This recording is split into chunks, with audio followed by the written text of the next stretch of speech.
अब रुक करेंगे खबरों का। उत्तर भारत में तेज भूकंप से धरती कांपी।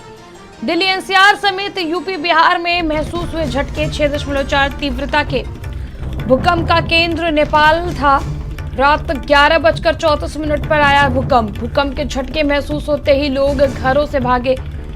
उधम सिंह नगर में भूकंप के झटके महसूस किए गए। नेपाल से सटे यूपी के जिलों में तेज भूकंप के झटके।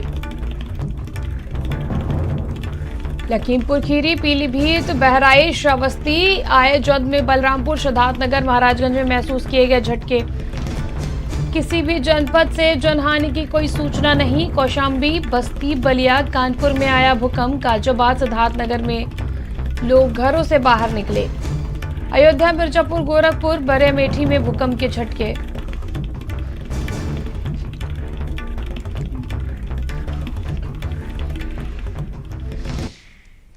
संवाददाता संजय चौहान हमारे साथ जुड़ चुके अधिक जानकारी के लिए। संजय, कल रात में भूकंप के झटके महसूस किए गए।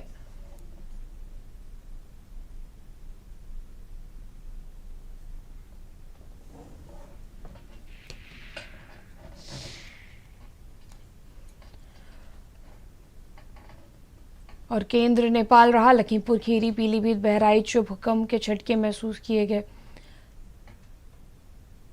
दिल्ली एनसीआर समेत यूपी बिहार में महसूस हुए झटके। 6.4 तीव्रता के भूकंप का केंद्र नेपाल था। रात 11:34 पर आया तेज भूकंप। भूकंप के झटके महसूस होते ही लोग घरों से भागे। उधम सिंह नगर में भूकंप के झटके महसूस किए गए। नेपाल से सटे यूपी के जिले में तेज भूकंप के झटके।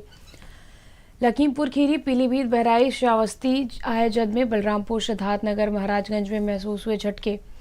किसी भी जनपद से जनहानि को कोई सूचना नहीं। कौशाम्बी, बस्ती, बलिया, कानपुर, बाराबंकी में आया भूकंप। गाजियाबाद, सिद्धार्थनगर में लोग घरों से बाहर निकले। अयोध्या, मिर्जापुर, गोरखपुर, बरेली, अमेठी में भूकंप के झटके।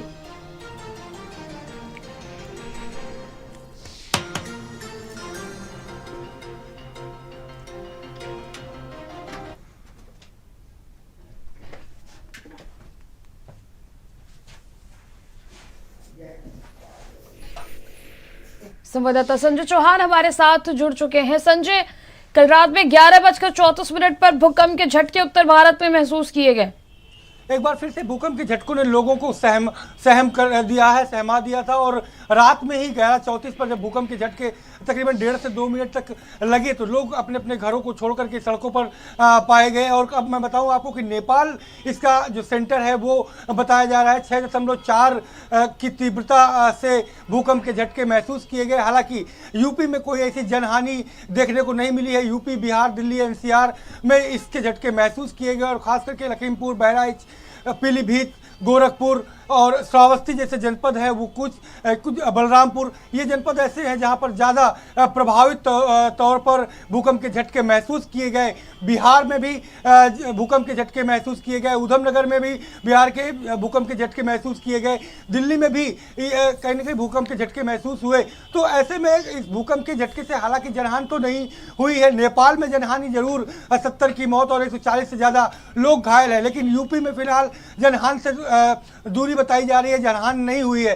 लेकिन झटके महसूस हुए, लोग परेशान हुए, घंटों वो सड़कों पर खड़े रहे और इंतजार ये था कि कहीं दोबारा रिपीट न कर जाए। तकरीबन 1 बजे का समय की जो क्या ये कहा जा सकता है कि लोग आपस में चर्चा कर रहे थे, गॉसिप कर रहे थे कि 1 बजे तक दोबारा रिपीट कर सकता है। तो ऐसे में लोग सड़कों पर ही देर रात तक पाए गए। त्रिशला, बिल्कुल। अगर गोरखपुर से संवाददाता विकास साई हमारे साथ जुड़ चुके हैं। विकास, गोरखपुर में भी भूकंप के झटके महसूस किए गए, क्या कुछ अपडेट? जी, आपको बता दें कि लगभग 11:34 पर लोग कि जो हैं वो घरों से बाहर निकलने लगे। बताया गया कि भूकंप के झटके आ गए। कई लोग तो जो जग रहे थे वो बताए कि अचानक मैं कुर्सी पे बैठा था, हिलने लगा, पंखा अपने आप हिलने लगा और लोग डर से सहम गए और घरों से बाहर निकल गए। अपने छोटे छोटे बच्चों को लेकर सड़कों पे आ गए। लगभग 1 बजे रात तक सब लोग सड़क पे खड़े रहे। नेपाल से जो सटे होने के नाते भूकंप के तेज झटके महसूस हुए। लगभग 6.4 की तीव्रता से झटके थे। तो एक तरह से लोग बिल्कुल डर गए और लगभग पूरा शहर एक तरह से अपने घरों के बाहर खड़ा हो गया। लेकिन सबसे बड़ी बात, सुखद बात रही कि कोई जनहानि नहीं हुई और किसी प्रकार का कोई नुकसान नहीं हुआ। जी विकास, आप बने रहे हमारे साथ। संजय, आपका बहुत बहुत शुक्रिया।